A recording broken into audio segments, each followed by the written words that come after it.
Hello, I'm Wes Todd, the Vice President of Corporate Communications for Loctite. It is my distinct honor to bring you this video. At this crossroads in the company's history, David Freeman and I feel it is appropriate to share with you the Loctite story. The program is the first in a series called The Entrepreneurs, which originally aired on WTIC-TV Hartford Fox affiliate.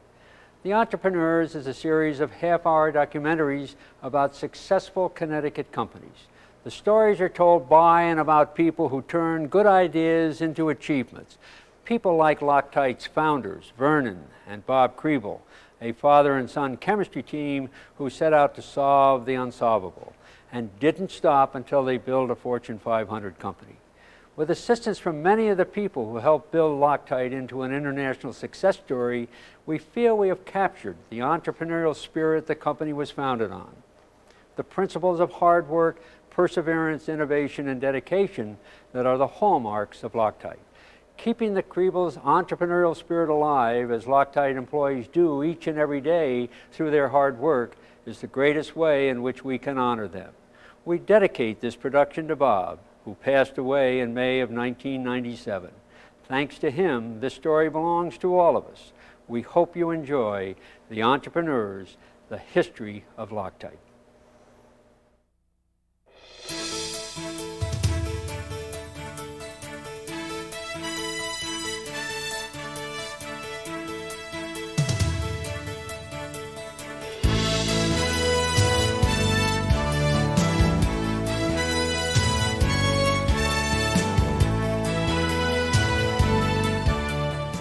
Throw it on the floor, or they would slam it against a wall, you know, and if it stayed together, they say, wow. At 11:30 in the morning, I got a call from a very tearful kindergarten teacher who said she had 23 kids running around with their fingers all stuck together. What was she going to do now?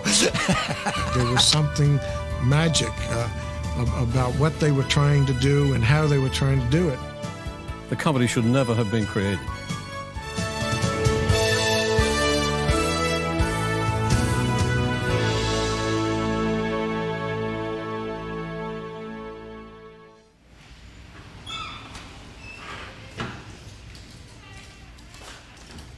The problem Professor Krieble was dealing with was keeping a monomer from forming a polymer.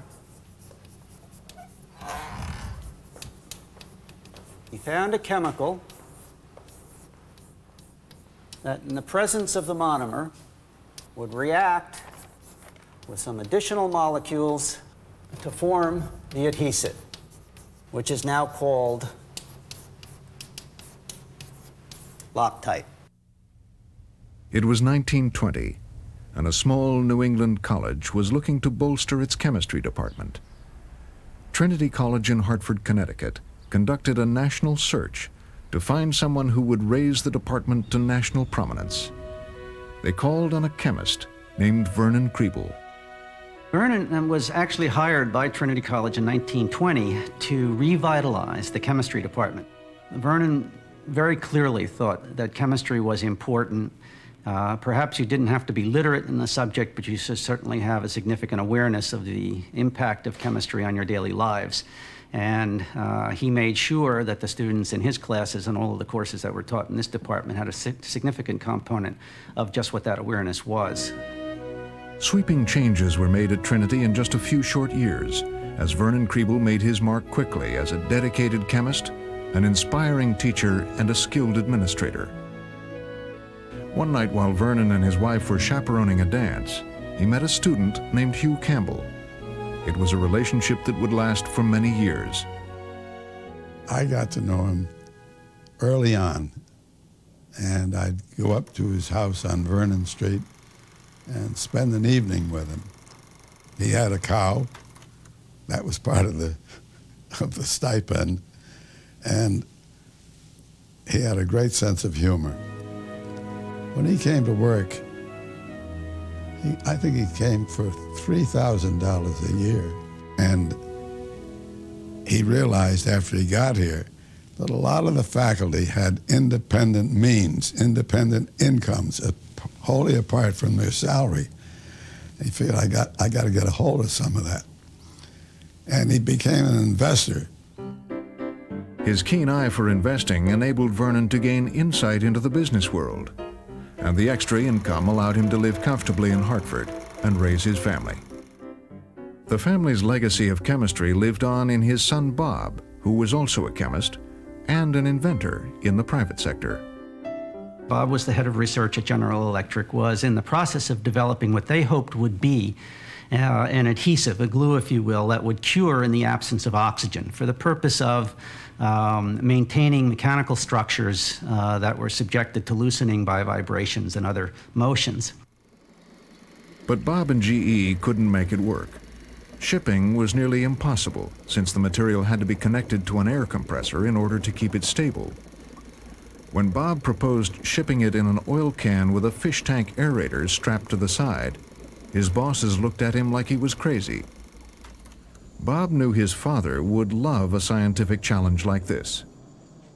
At that point, Bob suggested then that Vernon perhaps think about the solution and see if he could dabble in the laboratory and come up with a solution. So he literally turned over the entire project to Vernon with very little hope that anything was going to come of it.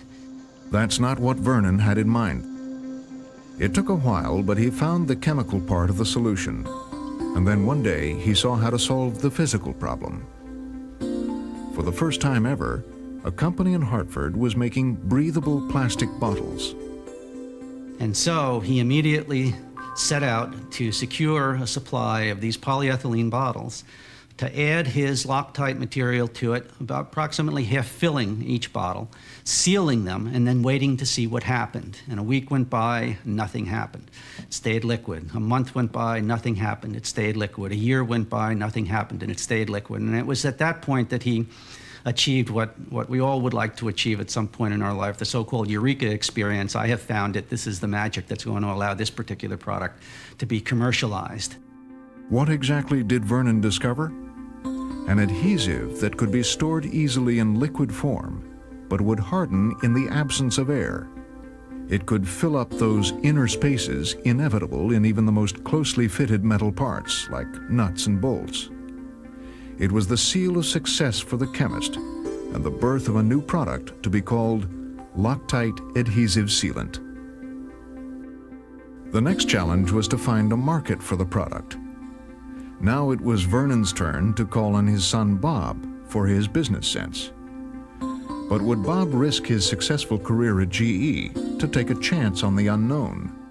In kind of a boyish way, I'm sure that he sensed that, well, I'm going to take the plunge and give up my secure position at General Electric and try and make this thing work.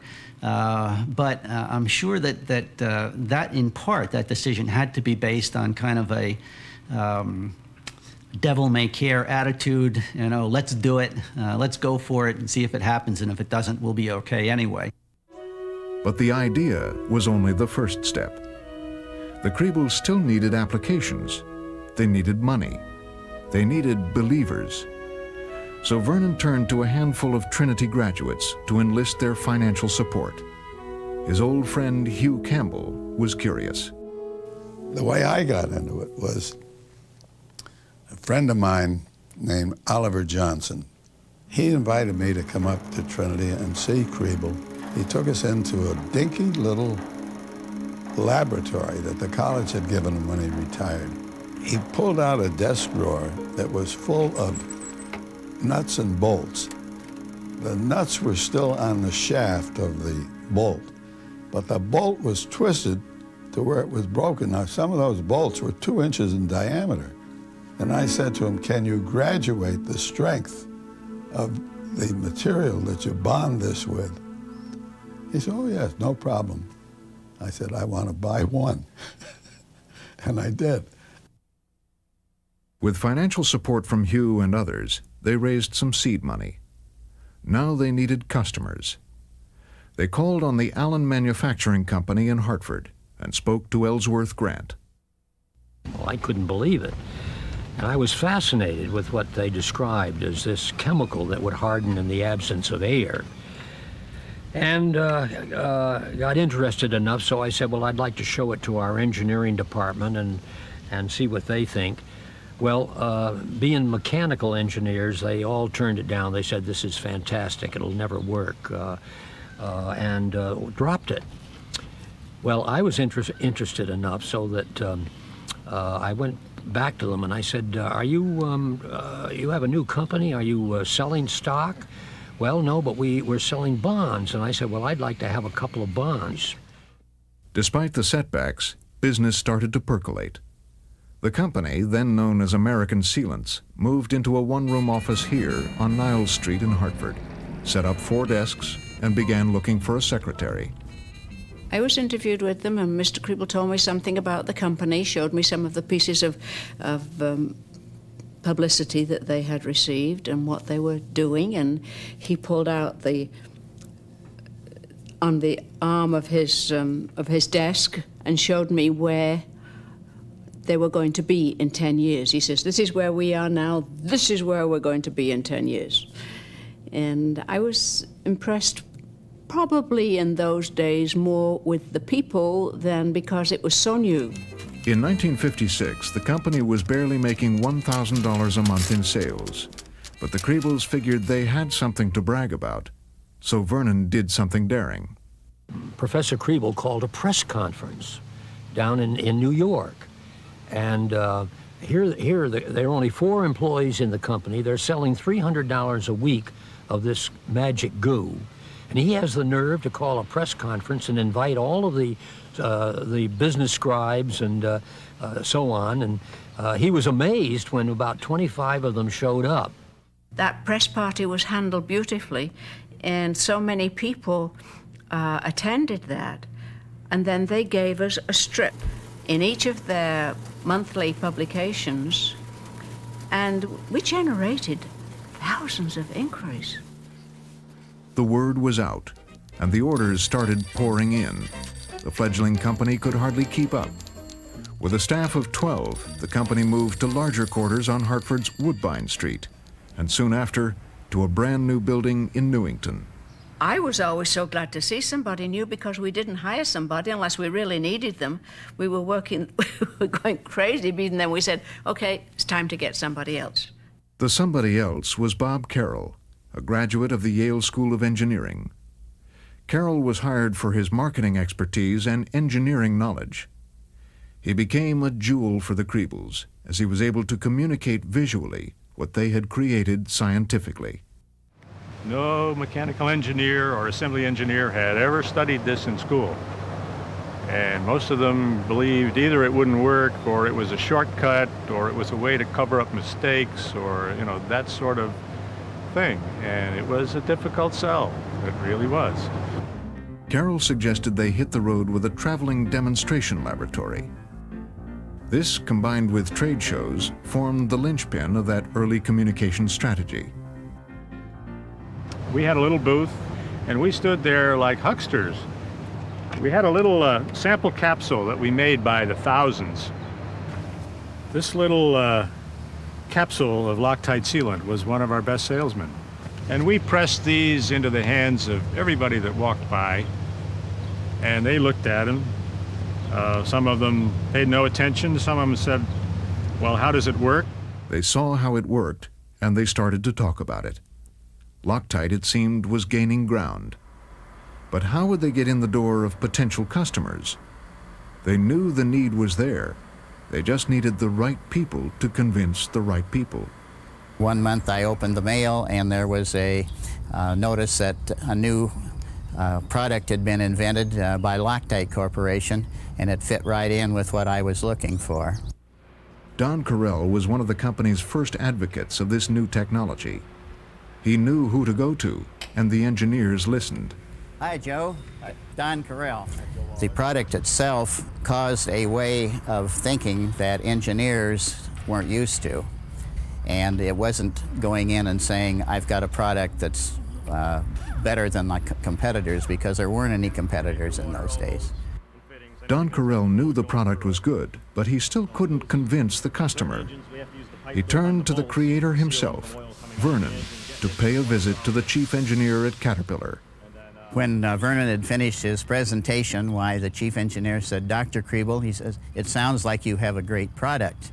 But he says, I don't believe it's for us because we're never going to glue our tractors together. You ought to go down the road to Lawn Boy and sell it to them for their lawnmowers, which I thought was a great idea, but I'd already been down to Lawn Boy and they said, you ought to go to Caterpillar.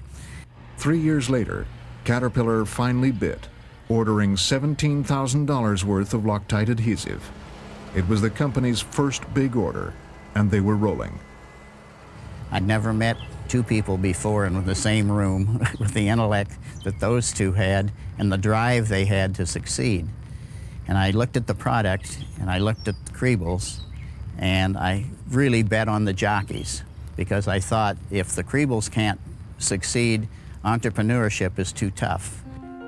Persistence had paid off, and Vernon and Bob Krieble were where they wanted to be, with a commercially viable product that held great hope for future success. On the cusp of that victory, Vernon passed away in 1964. Now on his own, Bob knew the company's success depended on a strong research and development department. He hired chemist Jerry Gorman and engineer Al Toback to explore new and better applications. Back in the beginning days of Loctite, in the early days of Loctite, one of the things that was very important was your ability to convince the designer or the engineer, the decision maker, that an adhesive joint was strong and it would last.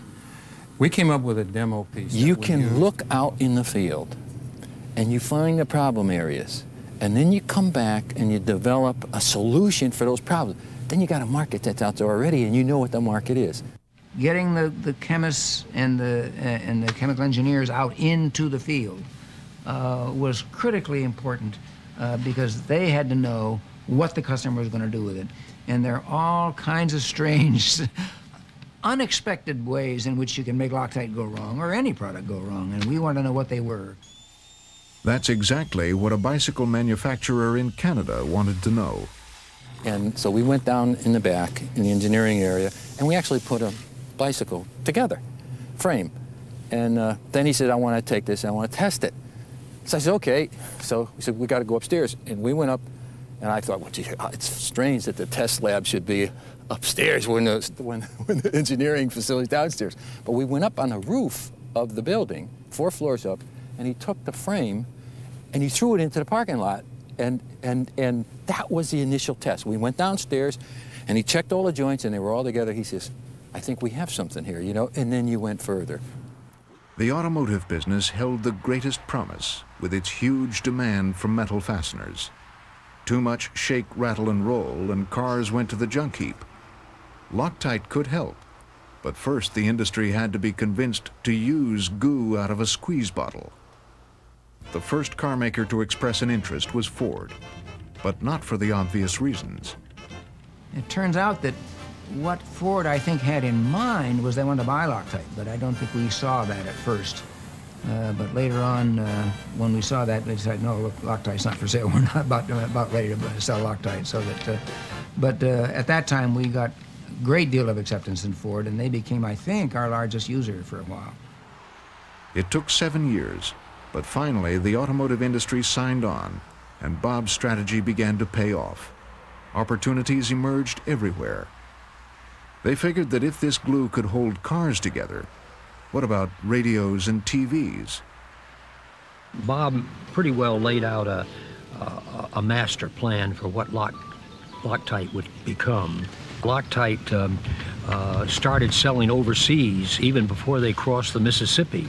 He was determined that at least half of the revenue of Loctite would come from abroad.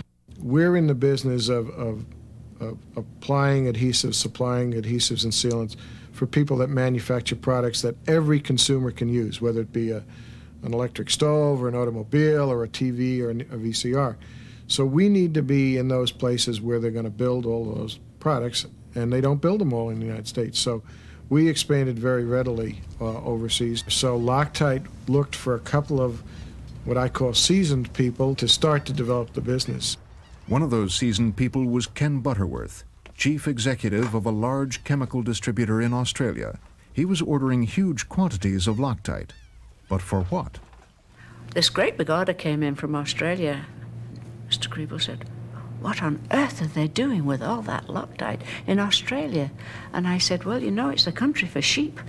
Maybe they're using it for a sheep dip, and that red that you see on their backs is now going to be Loctite." Bob was impressed with Ken Butterworth, enough so that he hired him to head up the international division in 1976, years before the term globalization would become a household word. Loctite International quickly became the company's largest and fastest-growing division. What was its secret?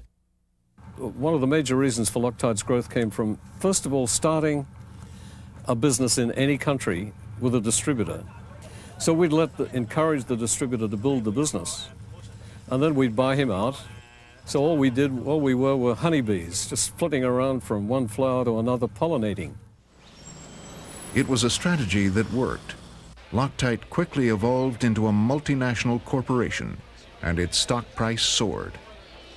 Such success usually breeds competition, but Loctite wasn't worried. The major competition that we accepted as competition was the traditional ways of doing things. So we ran faster than the competition. And here, the handle goes right back on the mug, right into place. And when Loctite couldn't outrun the competition, it simply bought them. Loctite bought Woodhill and leapfrogged into the tantalizing consumer market. It bought Permatex and sped directly into the auto racing business. With these two purchases, Loctite doubled in size seemingly overnight. All you had to do was put your hand up and say, "Boy, I'll take a shot at that," or "I'll take a risk at that." A lot of risk involved, but I'll call it calculated risk or analytical risk, that, you know, your chances of success were going to be much better than any type of a failure. But when the recession of the 1970s gripped American business, Loctite too began to struggle. Bob Krieble faced some difficult choices. We had a crisis, and we were right on the edge of not being able to pay our bills, you know, the company. And Bob assembled all of us in up in the office area, and he said, "I'm going to have to cut everybody's salary 20%. And he was in tears. He was in tears, you know. He says, "I have no choice. So take a day off that you don't have to work," you know. Nobody did that. Everybody pitched in harder. Everybody worked harder. When we got through the difficult time, he went to the board of directors and said to the board, "I'd like to make up the missing salaries, this 1 day a week that a number of our people had incurred during that time, by payment to them of stock." And the board said, "Well, isn't this an issue that needs to go to the shareholders?" And Bob said, "No, I'm not talking about stock to be reissued. I'm talking about stock which I personally own." Worth far more than the 20% that you lost, you know. See, that's the kind, you know, you see what I'm saying? That's the kind of person that he was. Bob Krieble's steady hand guided the company through that difficult time. Loctite's rebound was impressive. Sales went through the roof. New products sprang to life. New markets offered more opportunities. Once again, Loctite had risen above adversity, ignoring any threats of defeat. We had 80% of the world's market for the products we were selling.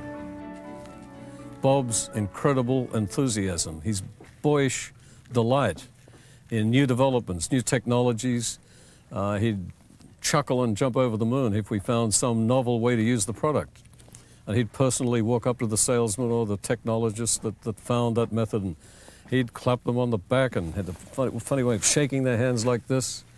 And he really guided the company through just absolute sheer boyish enthusiasm. At age 70, Bob decided to retire. He would turn over the reins, along with his hope and enthusiasm for Loctite's continued success, to Ken Butterworth. When he stepped up to running the corporation, because we'd been such an entrepreneurial organization, we really didn't have a clear direction as to what a CEO's responsibility is. And in fact, he walked into my office and said, "Well, I'm CEO now, But I keep asking myself, what are the responsibilities of a CEO? Ken Butterworth learned the ropes and continued to guide Loctite on a steady course. Bob, who had laid the foundation for all this success, came to Ken with an ironic request. At the time of handing over to me, he said, there's just one thing I'd like you to do. I have too much money, too much of my personal wealth invested in the company, and I'd like to sell some stock, and I'd like your help. He wanted a new vision. He wanted to do something different. Now, this missionary spirit was still very evident in his makeup. And he decided that a family-owned business that had become as successful as Loctite could only be sold to another outfit. Another family-owned outfit, that is. The Henkel Corporation, a German chemical concern, purchased 25% of Loctite stock. This gave Bob the financial freedom he needed to pursue another one of his interests. Just as his father had a passion for the stock market, Bob's passion was politics. His version of getting into politics was getting involved with what he called the evil empire and trying to bring a democratic government structure to Russia. He would never shrink away from something just because it looked big. He'd just say, how do I go about organizing myself to take on this monster? While Bob Krieble worked on bringing entrepreneurship to Russia, David Freeman was bringing Loctite to new heights of success. I'm delighted, ladies and gentlemen, to announce to you that the board of directors named David Freeman President and Chief Executive Officer of the company, and David Freeman is now officially chairman, and I join the rolls of the unemployed. But while new chapters were beginning, another would come to an end. On November 6, 1996, the Henkel Corporation orchestrated the takeover of the entire company.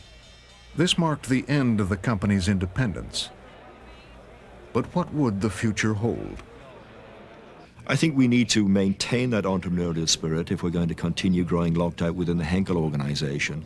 And that's going to come from the freedom to make decisions. We haven't to get bogged down in bureaucracy. We've got to be allowed to make mistakes, learn from those mistakes, correct those mistakes, but recognize that making a majority of right decisions is important. But making decisions is what an entrepreneur is all about. Bob Krieble knew what being an entrepreneur was all about. He lived it every day.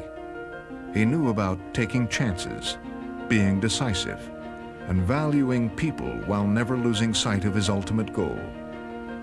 He knew that enthusiasm and perseverance would defeat pessimism and uncertainty every time. Bob worked long and hard to make Loctite a reality. It was his dream come true.